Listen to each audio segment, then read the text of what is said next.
Hello students, welcome to Adora. I'm Shiv Semwal and today I'm going to discuss the most important topic, atomic structure. और आप उसे बोल सकते हैं structure of atom.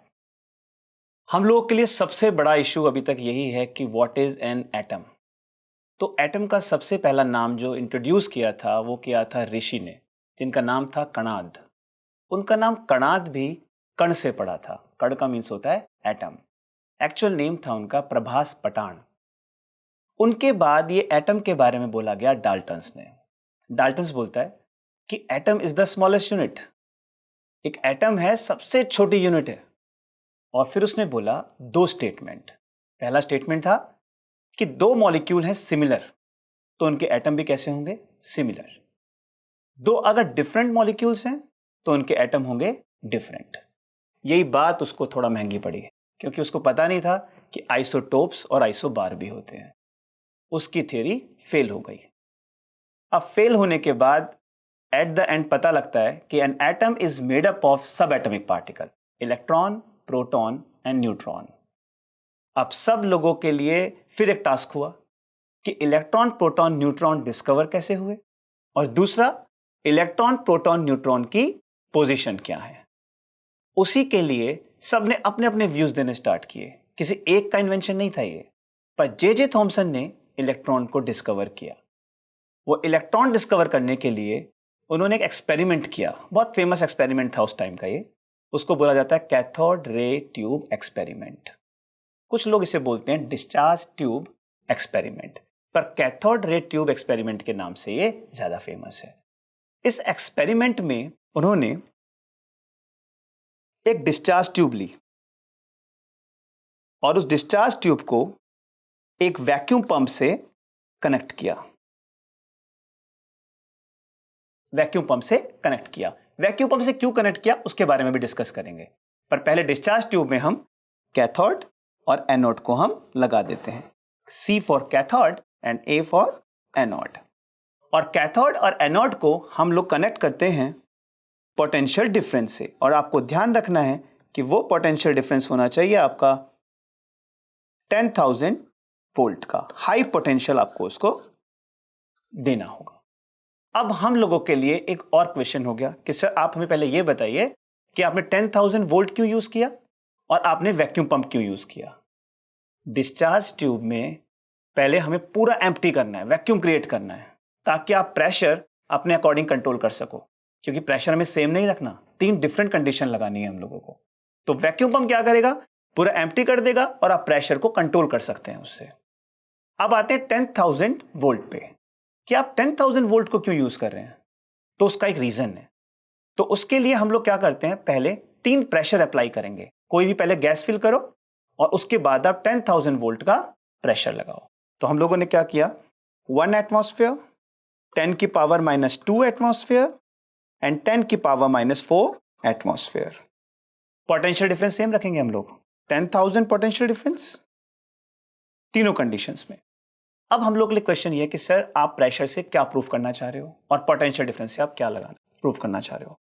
तो आपको ये बात पता होनी चाहिए कि gases are the good conductor और द बैड कंडक्टर। तो usually gases are the good conductor at low pressure. ये क्वेश्चन आपसे पूछा जाएगा एग्जाम में, पूछता है वो कि why gases are the good conductor at low pressure. तो आप इसको लर्न करेंगे कि जब लो प्रेशर होता है तो गैस आयनाइज हो जाती है और वो इजीली मूव भी कर सकते हैं। और अगर आपका प्रेशर हाई रहेगा तो गैस आयनाइज नहीं होगी। तो सिंपल आंसर हुआ gas ionize at low pressure. तो 3 इफेक्ट हम देखेंगे। 1 एटमॉस्फेयर 10,000 वोल्ट पे नो इफेक्ट। 10 की पावर -2 एटमॉस्फेयर पे a colour starts to emit. एक कलर एमिट होगा बट हमें पता ही नहीं होगा वो कलर किसका है। मतलब एकदम आप स्पेसिफाई नहीं कर पाओगे कि ये कलर वो है, बस एक लगेगा कि हाँ एक कलर एमिट हुआ है। बट जब आपने 10 की पावर -4 एटमॉस्फेयर किया तो आप बोल सकते हो फेंट ग्रीन कलर। अब आपका एनोड के पास फेंट ग्रीन कलर आ जाएगा। अब आप बोलोगे सर एनोड के पास कलर कैसे आ सकता है, कैसे कलर पता लगा। तो हम लोगों ने एक स्क्रीन यूज किया है यहां पे, ठीक एनोड के पीछे। इस स्क्रीन को हम बोलते हैं जिंक सल्फाइड स्क्रीन। क्या बोलते हैं इसको हम? Zinc sulphide screen. और बोला जाता है इसे फ्लोरेसेंट स्क्रीन। क्या बोलते हैं इसे? Fluorescent screen. क्या होती है स्क्रीन? इस स्क्रीन पे जब कोई चार्ज पार्टिकल स्ट्राइक करता है तब ये ग्लो करती है, तब ये जो स्क्रीन है ग्लो कर जाती है। तो जरूर कोई रे आई होगी या कोई चार्ज पार्टिकल आया होगा और इससे स्ट्राइक किया होगा, तब ये ग्लो की, और ग्लो करके हमें नजर आया कलर फेंट ग्रीन कलर। तो हम लोगों ने 3 कंडीशन यूज की, 1 एटमॉस्फेयर, 10 की पावर -2 एटमॉस्फेयर एंड 10 की power -4 atmosphere. Potential difference same रखेंगे 10,000 वोल्ट। फर्स्ट कंडीशन जहां आपने 1 एटमॉस्फेयर लगाया, नो इफेक्ट, एंड 10 की power -2 atmosphere, a colour start to emit. अब हमें पता नहीं है वो क्या कलर है, हमें लग रहा है बस कुछ कलर एमिट हो रहा है, बट जब आपने 10 की पावर -4 अप्लाई किया तब आप देखेंगे फेंट ग्रीन कलर। अब ये फेंट ग्रीन कलर कहां से आया? उसके हमें पता कैसे चला फेंट ग्रीन कलर का? तो हमें एनोड के पीछे हमने जिंक सल्फाइड की स्क्रीन लगाई थी, और इस जिंक सल्फाइड की स्क्रीन को हम बोलते हैं फ्लोरेसेंट स्क्रीन। ये स्क्रीन पे अगर कोई भी चार्ज पार्टिकल स्ट्राइक करेगा तो ये स्क्रीन ग्लो करेगी, और जब ये ग्लो करेगी तो कुछ लगेगा कि कुछ चार्ज पार्टिकल स्ट्राइक किया है। तो इस केस में भी हमें पता लगाना था कि फेंट ग्रीन कलर आया कहां से। तो this faint green colour is due to the presence of the rays which are coming from the cathode towards the anode. ये वो रेज थी जो कैथोड से एनोड की डायरेक्शन में आ रही थी, और इन रेज का नाम था कैथोड रेज।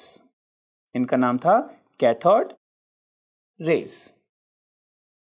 अब दूसरी बात, फिर आपका डाउट आएगा, सर आपने तो सामने ऐसे एनोड को लगा दिया तो उसके पीछे कलर कैसे आया? तो भाई ये जो आपकी एनोड थी ये थी परफोरेटेड। ये कैसी रोड थी आपकी? परफोरेटेड। परफोरेटेड का मतलब होता है जिसके बीच में पोर्स होते हैं। तो वहां से पास होके गई और जिंक सल्फाइड पे स्ट्राइक की, और वहां पे उसने कलर शो कर दिया, फेंट ग्रीन कलर। तो हम लोग को पता लगा कि this faint green colour is due to the presence of cathode rays coming from the cathode to the anode. अब आप लोगों ने कैथोड रेज डिस्कवर कर दी है। अब आप लोगों के लिए इंपॉर्टेंट है इसकी कैरेक्टरिस्टिक्स, कि कैथोड रेज की कैरेक्टरिस्टिक्स क्या क्या होती हैं। अब ये कैथोड रेज की कैरेक्टरिस्टिक्स में फर्स्ट कैरेक्टरिस्टिक्स जो थी वो थी they moves in a straight line. They moves in a straight line, वो सीधा स्ट्रेट लाइन में जाएंगे। तो आप बोलेंगे सर आप इस बात को एक बार प्रूव भी तो कीजिए, कि आप कैसे प्रूव करेंगे कि they moves in a straight line? तो उसका एक बहुत सिंपल सा लॉजिक है। कोई भी ऑब्जेक्ट, मान लीजिए एक ओपेक ऑब्जेक्ट है। ओपेक ऑब्जेक्ट का मतलब होता है कि अगर आप उससे लाइट पास करेंगे तो लाइट पास नहीं होगी। तो आपने एक ओपेक ऑब्जेक्ट इधर रखा, अब यहां से रे आ रही है तो ये ऑब्जेक्ट की इमेज ठीक यहां पे बन जाएगी। एक ऑब्जेक्ट जैसे दिख रहा है आपको पेन, इसकी इमेज यहां बन जाएगी। That means cathode rays moves in a straight line. Second point, they produce heating effect. They produce heating effect. बहुत सिंपल है। अब आप एज्यूम करो कि ये एक मेटल फॉयल है। ये एक मेटल फॉयल है, मैंने फिर इसको रखा पाथ, किसके पाथ पे? कैथोड रेज के पाथ पे। यहां से कैथोड रेज आ रही हैं, इससे स्ट्राइक करेंगी और ये कैसी हो जाएगी? हॉट हो जाएगी, गर्म हो जाएगी। That means cathode rays produce heating effect. But वो मेटल फॉयल होनी चाहिए, क्योंकि मेटल फॉयल में उसका हीटिंग इफेक्ट आपको दिखेगा। तो 2 पॉइंट आपने सीखे, they moves in a straight line, they produce heating effect. अब थर्ड पॉइंट बहुत इंपॉर्टेंट था। आप लोगों ने देखा होगा यार, विंड मिल देखिए ना, कैसे विंड मिल में ऐसे खड़े होते हैं, उसके लगे होते हैं, वो मूव करते रहते हैं ऐसे करके। क्यों? क्योंकि एयर आके उससे स्ट्राइक करती है। तो जो विंड मिल आपकी होती है, आप देखेंगे वो क्यों मूव करती है?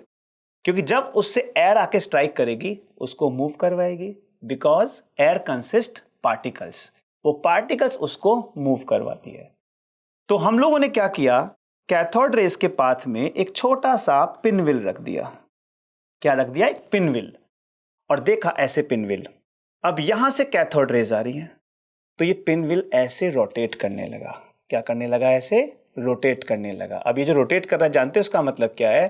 कि cathode rays are made up of material particles. Cathode rays are made up of material particles.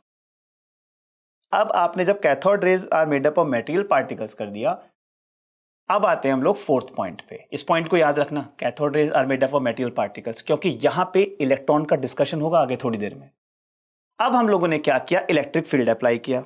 अब आप बोलोगे सर ये इलेक्ट्रिक फील्ड क्या चीज है? तो इलेक्ट्रिक फील्ड अप्लाई करने के लिए आपको प्लेट्स लगानी होती हैं। क्या लगानी होती हैं आपको? प्लेट्स। तो उसका हम एग्जांपल देखते हैं। आप देखिए, मेरा ये हैंड है, ये है पॉजिटिव प्लेट और ये मेरा हैंड है नेगेटिव प्लेट। ठीक है, इस तरह से positive plate and this is negative plate. सामने से कैथोड रेज आ रही हैं, ऐसे कैथोड रेज आ रही हैं टुवर्ड्स मी, और ऐसे प्लेट्स हैं। तो ये जो कैथोड रेज थी ये डाइवर्ट कर जाएंगे टुवर्ड्स पॉजिटिव प्लेट। ऐसे आई रेज और रोटेट किसकी तरफ कर गई? Move towards positive plate. इसका मतलब क्या है कि पॉजिटिव प्लेट ने कैथोड रेज को अपनी तरफ अट्रैक्ट कर लिया।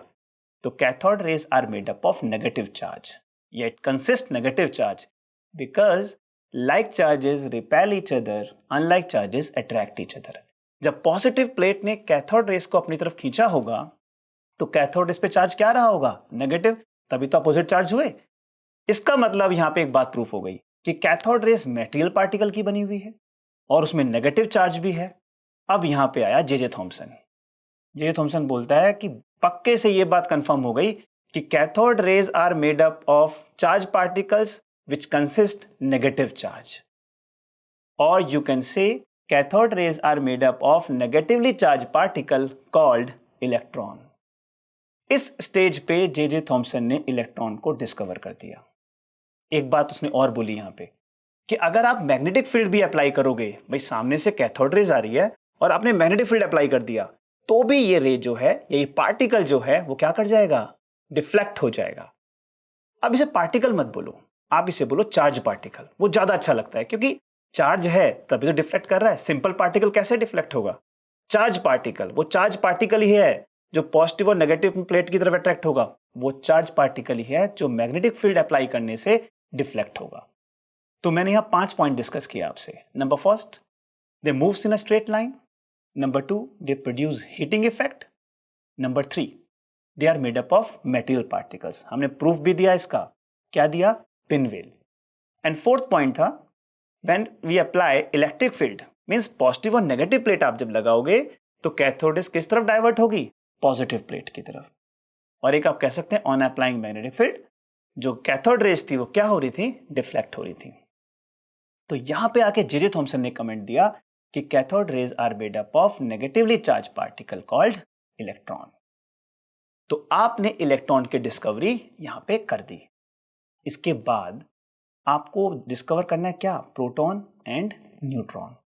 पर मैं यहां पे आप लोगों से एक चीज पूछता हूं, बहुत ध्यान से। ये जो आप लोग पढ़ रहे हैं ना सब कुछ, ये आपको एक स्टोरी की तरह लगेगा, तो इसे स्टोरी की तरह ही पढ़ना है, बट याद रखना है क्योंकि इसके बाद मैं डिस्कवर करूंगा इलेक्ट्रॉन का चार्ज, इलेक्ट्रॉन का मास, तब जाऊंगा मैं प्रोटॉन की डिस्कवरी पे कि कुछ इसमें चीजें ऐसी हैं जो आपको बिना चार्ज और बिना मास के समझ में नहीं आएंगी। अब जे थॉमसन ने सोचा कि मैंने इलेक्ट्रॉन तो डिस्कवर कर दिया, आखिर चार्ज क्या रहा होगा उस चार्ज पार्टिकल का जो कैथोड रेज में है? वो बहुत सोचता रहा, तो उसने एक एक्सपेरिमेंट किया। उसने क्या किया? जो मैंने डिस्चार्ज ट्यूब में गैस रखी थी ना, वो गैस को ही चेंज कर दिया उसने, दूसरी गैस ले आया वो उसके अंदर।